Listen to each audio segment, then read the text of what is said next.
ამ წუთებში თბილისის მერიაში მთავრობის ხდომა იწყება, პირდაპირ ეთერში ვრთავთ კახა კალაძეს.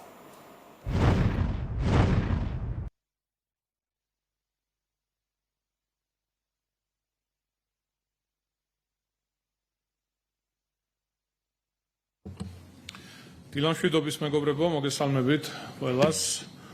ვიდრე დავიწყებთ დღის რიგით გათვალისწინებული საკითხების განხილვას და გადაწყვეტილებების მიღებას, მინდა რამდენიმე მნიშვნელოვან თემას შევეხო, ინფორმაცია მივაწოდოთ დედაქალაქის მოსახლეობას.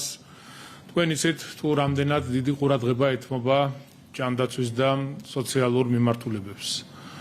ამ მიმართულებით არსებულ პროგრამებს, რომელიც გაწერილია ბიუჯეტში და ყოველწლიურად ამ მიმართულებით და აღნიშნული პროგრამების დასაფინანსებლად, ახალი პროგრამების დასაფინანსებლად, რა თქმა უნდა, ბიუჯეტი იზრდება და ყოველთვის ვცდილობთ დავეხმაროთ, ხელი შევუწყოთ იმ ადამიანებს, იმ ოჯახებს, ვინც ჯერ კიდევ საჭიროებს ჩვენს თანადგომას და ხარდაჭერას.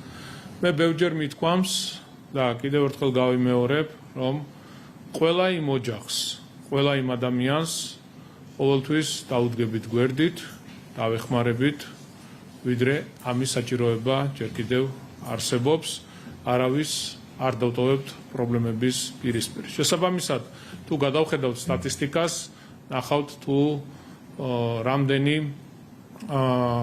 დახმარება არის გაცემული თუნდაც ჩვენი შესაბამისი მუნიციპალური სამსახურების მიერ, გამგეობების მხრიდან, ეს არის სხვადასხვა სოციალური პროგრამები, ჯანდაცვის მიმართულებით დაფინანსება, მხარდაჭერა, ოპერაციების დაფინანსება და ასე შემდეგ. არ გავაგრძელებ ამ ყველაფრის ჩამოთვლას.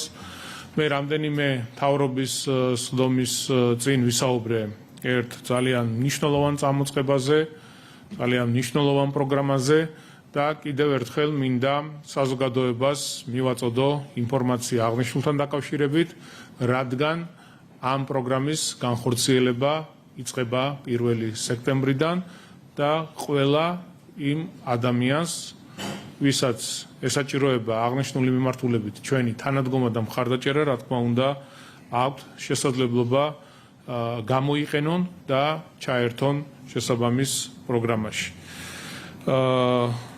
1 სექტემბრიდან რევმატოიდული ართრიტის სამკურნალო ძვირადღირებულ მედიკამენტის დაფინანსებას ვიწყებთ. ჩვენ, როგორც გითხარით, ვისაუბრეთ რამდენიმე მთავრობის წინ აღნიშნულ საკითხთან დაკავშირებით. მედიკამენტს 10 დემრას დააფინანსებს მუნიციპალიტეტი. მატერიალიზებული ვაუჩერის გაცემას ვიწყებთ.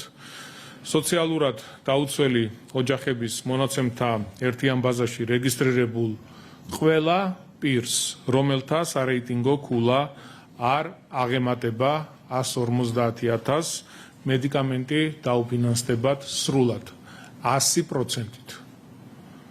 სხვა ყველა ადამიანს, ვინც საჭიროებს და ჩართული იქნება აღნიშნულ პროგრამაში, 80%-იანი დაფინანსება ექნება მუნიციპალიტეტის მხრიდან. მოქალაქემ მედიკამენტის დასაფინანსებლად საჭირო მატერიალიზებული ვაუჩერის მისაღებად ჯანდაცვისა და სოციალური მომსახურების საქალაქო სამსახურს უნდა მიმართოს. რევმატოიდული ართრიტი ქრონიკული, პროგრესირებადი აუტოიმუნური დაავადება, რომელიც ახსრების ანთების პროცესს, შემდეგ მათ დეფორმაციას და სამწუხაროდ საბოლოოდ მოქმედებისა და გადაადგილების შეზღუდვას იწვევს. მედიკამენტური მკურნალობის საფუძველზე კი შესაძლებელია დაავადების პროგრესის შეჩერება და მისი რემისიის ეტაპზე გადასვლა. აღნიშნული შედეგად კი პროგრამის მოსარგებლეები ქმედით უნარიანები ხდებიან და მათი ცხოვრების ხარისხი მნიშვნელოვნად გაუმჯობესდება. თბილისის მერიის პროგრამაში ჩართვის შესაძლებლობა ექნებათ რევმატოიდული ართრიტის დიაგნოზის მქონე საქართველოს მოქალაქეებს, რომელთა ქულა DAS-28 ინდექსით არის 3,2 ან მასზე მეტი. მოქალაქე განცხადებით მიმართვამდე ბოლო 2 წლის განმავლობაში უწყვეტად და ამავდროულად პროგრამას ჩართვის დროისთვის რეგისტრირებული უნდა იყოს თბილისის მუნიციპალიტეტში. გარდა ამისა, საჭიროა სხვა მნიშვნელოვანი საბუთები წარმოსადგენად და ჩემი თხოვნა იქნება, რომ მთავრობის ხდომის შემდეგ საზოგადოებას მივაწოდოთ ინფორმაცია აღნიშნულთან დაკავშირებით, თუ რა დოკუმენტები არის საჭირო იმისთვის, რომ მომზადებული შეხვდეს ყველა ის ოჯახი და ადამიანი, ვინც აღნიშნულ პროგრამაში ჩართვას საჭიროებს. 1 სექტემბრიდან ვიწყებთ დაფინანსებას. გარდა ამისა, მუნიციპალიტეტის ვებ გვერდზე შეგიძლიათ მიიღოთ დეტალური ინფორმაცია აღნიშნულ პროგრამასთან დაკავშირებით, თუმცა, რა თქმა უნდა, მთავრობის ხდომის შემდეგ კიდევ გავაკეთებთ განმარტებებს და გექნებათ სრული ინფორმაცია, თუ რა საბუთები არის საჭირო წარსადგენად მუნიციპალიტეტში, რომ ჩაერთოთ აღნიშნულ პროგრამაში.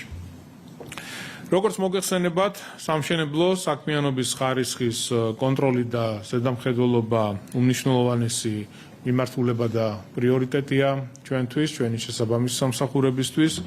მათ შორის არის ქალაქში მშენებლობა, დასრულებული ობიექტების ექსპლუატაციაში მიღება და სანებართო პირობებთან შესაბამისობის დადასტურება. ამ კუთხით წლების განმავლობაში არსებობდა კონკრეტული სერიოზული გამოწვევები, რაც უკავშირდებოდა სხვადასხვა არქიტექტურული დარღვევების გამო მრავალბინიანი საცხოვრებელი სახლების ექსპლუატაციაში მიღების პრობლემას.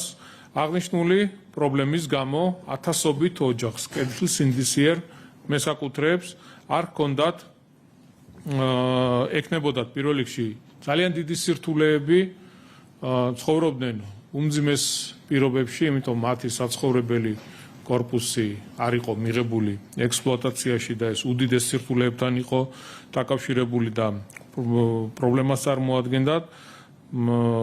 სტატუსი არ ჰქონდათ მათ საკუთრებად დასრულებული.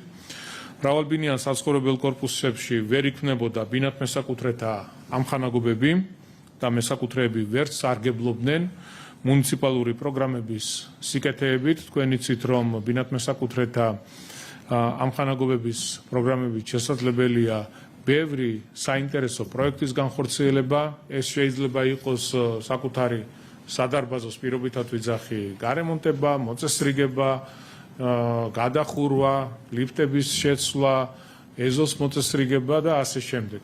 ეს რა თქმა უნდა ამ ოჯახებისთვის, ვინც ვერ ახერხებდა საცხოვრებლის ექსპლუატაციაში მიიღება და ცხადია, ამით ბინათმესაკუთრეთა ამხანაგობები ვერ იქნებოდა, უდიდეს პრობლემას წარმოადგენდა. ჩვენს მიერ შემუშავებული იქნა მსგავსი სამშენებლო ობიექტების ექსპლუატაციაში მიღების დროებითი წესი, პარლამენტის მხარდაჭერით განხორციელდა საკანონმდებლო ცვლილება და 2023 წლის 27 ივლისამდე ხდებოდა განცხადებების მიღება მსგავსი ობიექტების ექსპლუატაციაში მიღებასთან დაკავშირებით. აღნიშნული წესის ფარგლებში სახელმწიფოს მიერ აკრედიტირებული საექსპერტო ბიუროების დასკვნებისა და უსაფრთხოების ნორმების დაცვის ექსპლუატაციაში დღეის მდგომარეობით უკვე მიღებულია 910 დასრულებული შენობა, რითაც 30,000-მდე ოჯახმა ისარგებლა, რაც ძალიან მაგარია. 30,000 მესაკუთრეს ის საცხოვრებელი корпуსები, სადაც ისინი ცხოვრობდნენ და წლების განმავლობაში ვერ ახერხებდნენ ექსპლუატაციაში მიიღოთ. ეს პრობლემა უკვე მოგვარებულია, გადაჭრილია, რაც ძალიან მაგარი არის, იმიტომ რომ ფაქტიურად უკვე უფლებრივად უნაკლო ქონება აქვთ და რა თქმა უნდა აქვთ იმის საშუალება ისარგებლონ ბინათმესაკუთრეთა ამხანაგობის პროგრამებით და სხვა მუნიციპალური სერვისებით. დროებით წესის ფარგლებში პირდაპირ ეთერში უსმენთ თბილისის მერს კახა კალაძეს.